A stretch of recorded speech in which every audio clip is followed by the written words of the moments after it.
Hello everyone and welcome back to my channel. I hope you're all doing well. Since the government has released that exams are cancelled, a lot of students wanted to know how to boost their predicted grades. So I've compiled a list of tips and tricks that I've used myself and that have been successful, and some of these tips have even been approved by some teachers. If used correctly, these tips can definitely boost your grade to a grade 9 or A star. So the first tip has been mentioned in some of my past videos, and it might seem obvious to some, but some students still do not do this, and it's to speak up and engage during online school. You need to show your teacher that you're actively participating in the subject. Way too often, teachers are faced with a list of students just commenting, "My mic doesn't work, my mic doesn't work." They're not falling for your tricks anymore. In order to stand out from the other students, what you need to do is start responding to questions that your teachers ask. If you think that you know the answer, just unmute yourself. Or better yet, if you feel a bit too shy, use the chat function instead. Even just volunteering to read out a piece of text in class will make a great difference. Some platforms like Microsoft Teams also have the function to put your hand up, so use it if you feel comfortable. Just by easily answering a question a day, it will set you apart from all the other students in your class. And if you start doing it first, then other students will soon follow your lead. You might think that it's cringy at first, but teachers really appreciate the effort. My second tip is probably the one that will change your grade the most. So what you want to do is email your teacher.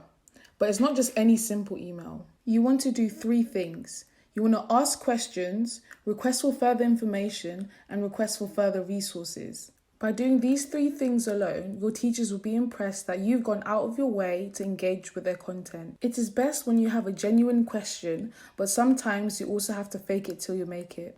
So, the key to being successful with this tip is 2 things. Firstly, you want to make sure that you're emailing a different teacher every week. By doing this, you make sure you cover all your bases. You also want to prioritize the subjects that you need to boost your grade the most. For those subjects, email them maybe once every 2 or 3 weeks. The second most important thing to remember with this tip is how you structure your email. I'm going to show you the perfect way to structure the email to your teacher. So starting with the subject line, what you want to put is your class code, the subject, and the topic you want to discuss. You then want to follow it with a greeting. The most effective ones are either good morning, afternoon, or evening, or just a simple dear. You then want to follow it up with an introduction. The more personal, the better. So the ones that usually work well are, "I hope you are well," or "I hope you had a great weekend."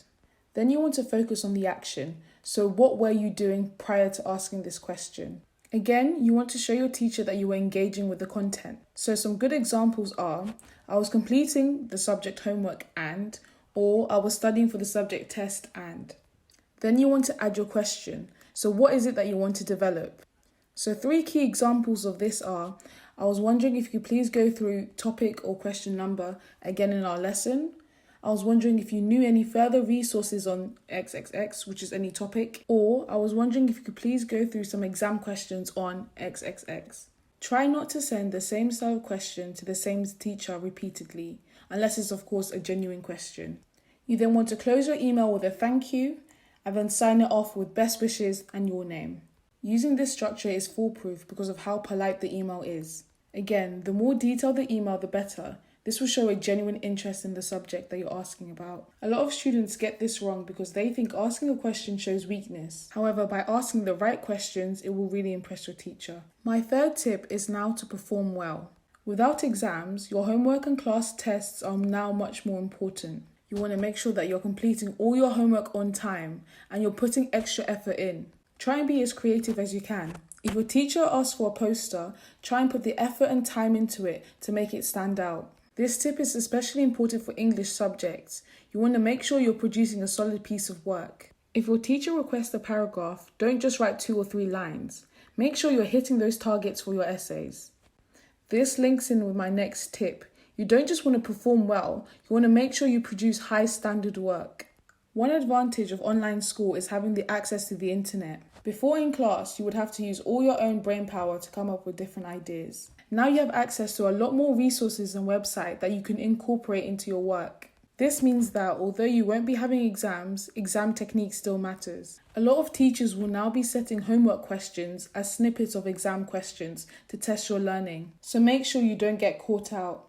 The next tip is to make sure you do your online resources on time. This refers to websites such as My Maths or Dr. Frost Maths. Teachers will now be looking at timely submissions and at your marks more. The next tip I know worked really well for a lot of students last year. It is to do pre-reading before your lessons. By pre-reading, I don't mean go and learn the whole syllabus before your next lesson. It just means gaining a bit of pre-knowledge around the subject before you go to class. The best way to do this is by looking at your textbook for some background knowledge. This will also help you feel more confident when answering questions in online school. This tip works especially well for humanities subjects and English literature. The next tip is to ask for feedback. Ideally, your teacher should already be providing you with feedback, and if they're not, make sure you go out of your way to ask for some. Feedback is essential in developing your performance, and it will give you some useful insights on where you need to develop. The last tip is to find out specifically what your teachers will use to predict your grades. This, alongside the last tip, will make sure that you are addressing every single factor. A lot of the students in your class will not know what they're being marked on, so this will ensure that you perform better than the rest. Check out the video I uploaded about how predicted grades are calculated.